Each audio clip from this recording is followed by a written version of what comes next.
Welcome everyone. My name is Sean, and today I want to talk about somebody who, if I'm being perfectly honest, I never heard of, leaving California despite the fact that she values herself in much of the same ways that many progressives do. She would consider herself quite woke, but she just can't take it anymore in terms of criminality, in terms of all the problems there, and I think it is worth talking about, because when these kind of people break from California, you know things are getting absolutely disastrous, but we still see there are not a lot of moves in order to fix the problems that they're experiencing there. So we're going to get into this, but before we do, thank you to everybody who supports this channel via actualjusticewarrior.com/join. Give me the money. Give me the money, okay? I grew up here. I'm a woman. I'm a gay woman. My mom's a Jew. My dad's an Arab. I have a black kid. And believe it or not, my son is half Latin, even though he doesn't look like it. I hold a million cards in your game of woke victimology poker. And when I leave California, maybe you've lost your mind. Just maybe. Like, when you have me running from home, maybe it's gone way too far. So just the setup for this, the build up to this makes me laugh. This woman is rattling off all her different various oppression points, all her different various points that she shares in common with her family, with the woke left and all of that, because she has to state her bona fides, she has to state her values, because a lot of people on the left are going to dismiss her as a Karen, an evil white racist Karen, and use all these different various ways in order to ignore what she's saying. But in reality, what they should be seeing is somebody like them that cannot afford to live up to the beliefs that these people have. What was the line? Like what was it? Oh my God, I guess girl, there's not enough time. And I actually take this line from Bill and Elon Musk, and they're like, I actually haven't changed. Yes. The world around me is shifting, and I haven't moved. Now, after her build-up, she is asked what was the line, what was the breaking point, and one of the things that she describes is a phenomenon that she says Bill, who I believe she's referring to Bill Maher, and Elon Musk have said, which is these people don't feel like they've changed. They feel like they still believe in all the same woke left-wing things, but all of a sudden, the left just went even further left, and now they look at themselves, and they're somehow closer to the center, despite the fact that as she rattled off in the beginning, she thought she shared so much with these people. Now, by the way, I've actually talked about this multiple times on this channel. A lot of people get on my case for defending Anna Kasparian, who has gone through something similar, although Anna actually admits and acknowledges that she herself has changed on a couple of issues. But the fact of the matter is, telling people you voted for this, therefore you deserve it, really doesn't encapsulate what is actually going on, because a lot of people on the left wing voted for what they thought were moderate criminal justice reforms. We're not going to throw people with small amounts of marijuana in prison, but the fact of the matter is, the state of California ended up revising a bunch of the categories, moving some violent crimes into the non-violent category. So some of these laws that are passing here are absolutely mind-boggling in relation to crime, protecting our kids. A lot of people didn't realize that when you decriminalize shoplifting to the point where it's absolutely nothing and you could never be thrown in jail because of it, that what's going to happen is that it's going to spiral out of control. And when you don't have consequences, even for the repeat offenders, you're going to see the decay across your city. Not to mention, a lot of people were like, hey, drug addicts are sick, which by the way is something that I believe. So they didn't want them to be thrown in jail, not realizing that the laws would be utilized in ways that would enable them. So a lot of people were well-meaning, and maybe we could have found some common ground with these people, because let's be honest, a lot of rural America is experiencing problems with the opioid epidemic, the same as Skid Row. It's just not as concentrated into certain areas. But the fact of the matter is, the radicals have taken over the Democratic Party. They've hijacked the ship, and this is the result. We're decriminalizing everything, which arguably I would probably be okay with, but we're not regulating any of it. So this is exactly what I'm talking about in terms of policies where you might actually find some common ground with somebody, but in reality, the way that it's actually implemented in these left-wing cities is an absolute disaster. Now, I will say that although she's going to cite a good example of something being decriminalized but not regulated, the fact of the matter is a lot of the stuff that was decriminalized in the state of California is regulated too much, and I'm speaking specifically to their legal cannabis market, because essentially it's regulated to such an extent that all of these different growers end up having to feed the illegal market in order to compensate. The taxes are so high that instead of seeing the production of the illegal stuff go down, we've actually seen it gone up, and this is because it's actually an over-regulated market. So let's be clear about that. However, her example, really good one, and I just want you to hear her say it before I go into it. So it's like, okay, you're going to decriminalize sex work,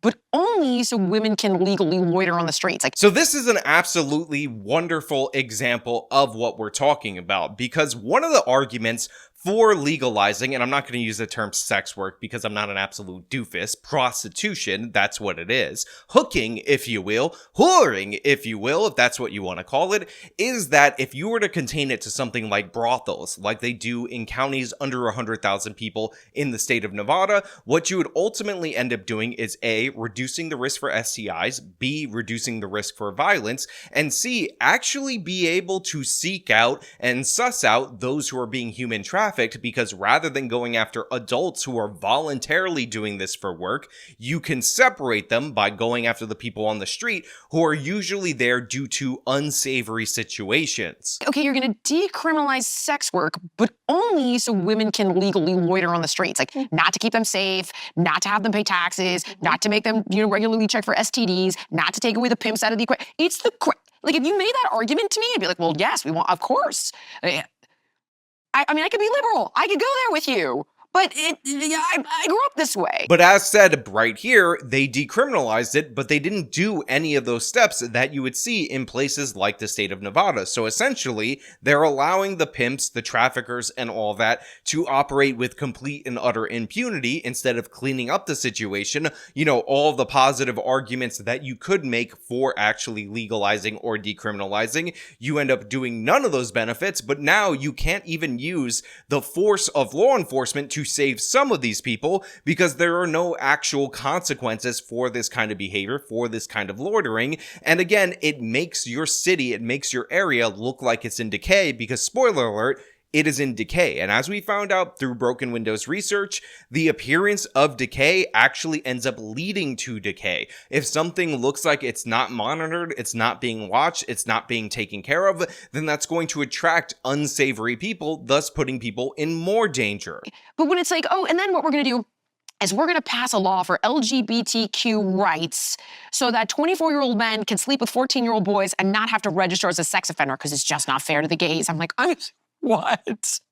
It's what? So a lot of people hear what's said right here and they react and cheer. And believe me, I've seen many of videos that agree with this woman. But the fact of the matter is, she's completely wrong about what she's saying. She's inaccurate about this law, and honestly, I'm gonna have to defend Gavin Newsom on this one, because what we're actually talking about is a close age exemption to the sex offender registry. Let me explain. So, prior to this specific law being in place, the state of California already had this 10-year close age exemption when it came to children over the age of 14. And by the way, this means that the person has to be within this 10-year age exemption in order to qualify. So, in a particular instance where you have an 18-year-old engage in vaginal intercourse with a 17-year-old, no matter what, under California law, that is technically statutory rape. However, it is actually up to a judge's discretion on whether or not that 18-year-old is going to end up on the sex offender registry for life.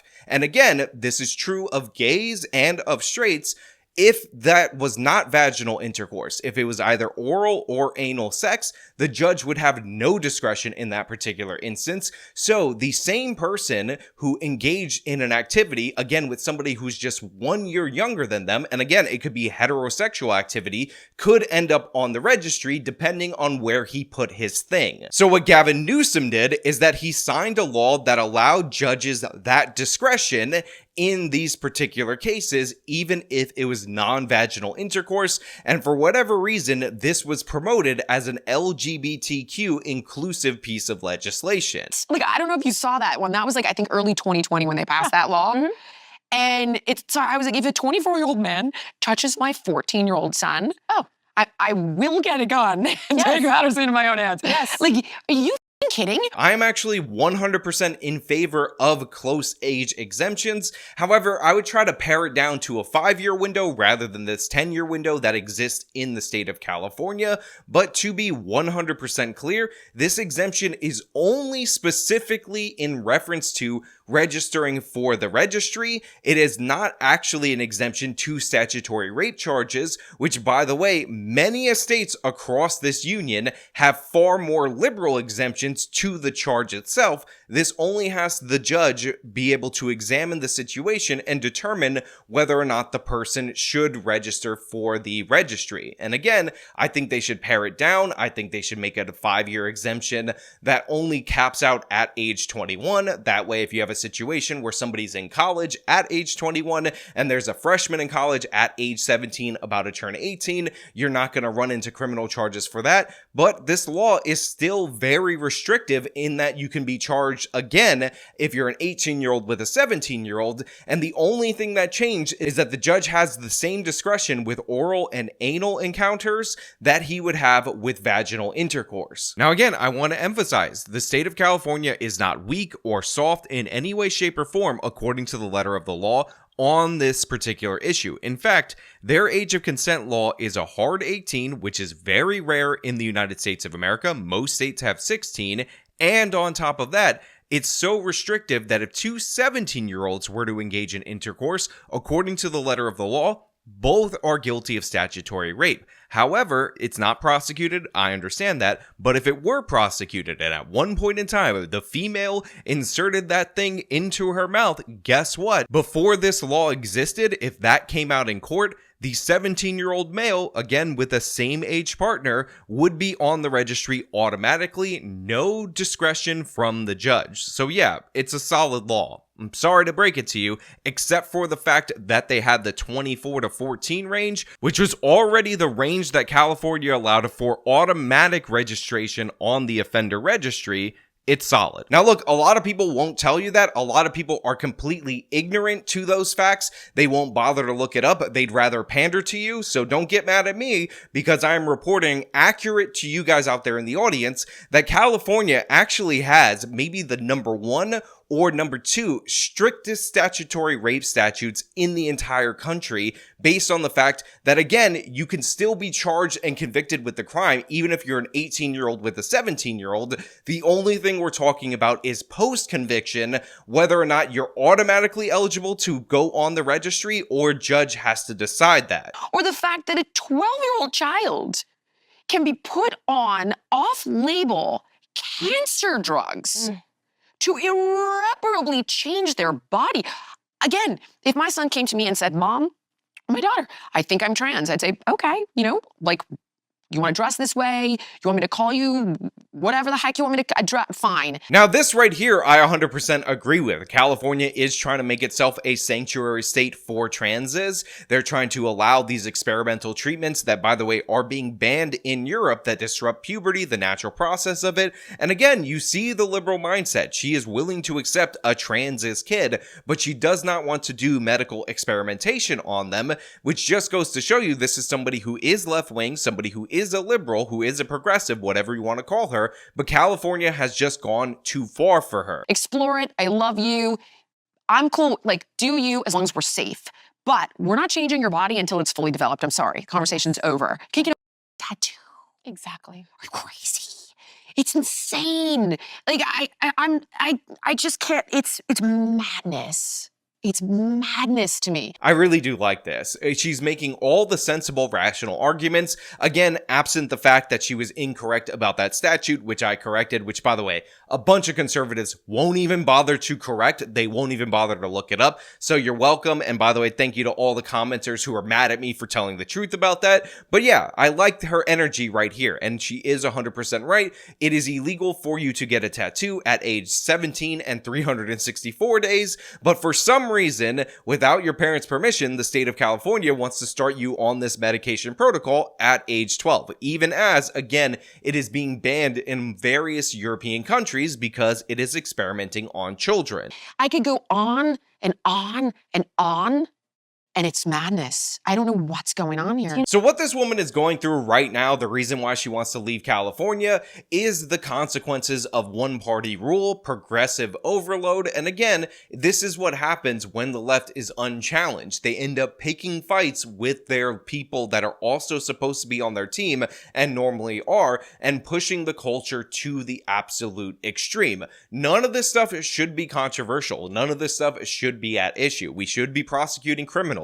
We should take property crime seriously. We should stop pretending that all criminals are Aladdin and that there's no consequences to having open-air drug markets in every major thoroughfare, and stop consistently trying to blame capitalism or oppression for all the different problems and start going after the criminals and the people who are causing those problems. So I agree with what this woman is saying right here. For the most part, there are notable exceptions. Obviously, she's obviously further left than me, but it is a good thing when people on the left realize who they're partnered with and they start trying to move the culture back to a sensible point of view. Again, I can have an argument with somebody who says, well, if my kid says that he is a girl, then I'm going to put a dress on my son, but I can't argue with somebody, I can't have a debate with somebody who's going to experiment on them and forever alter them based on what is currently trendy, based on the current thing. That is not cool. That is not acceptable. That is a point where we need to draw a hard line. But you know what? Those are just my thoughts. I want to know what you guys think about this down in the comments below. As usual, if you like the video, show them by leaving a like, subscribe for more content, follow me on the social medias, support me via the support links in the description of this video. This has been me talking about Jillian Michaels coming out against the left. Till next time.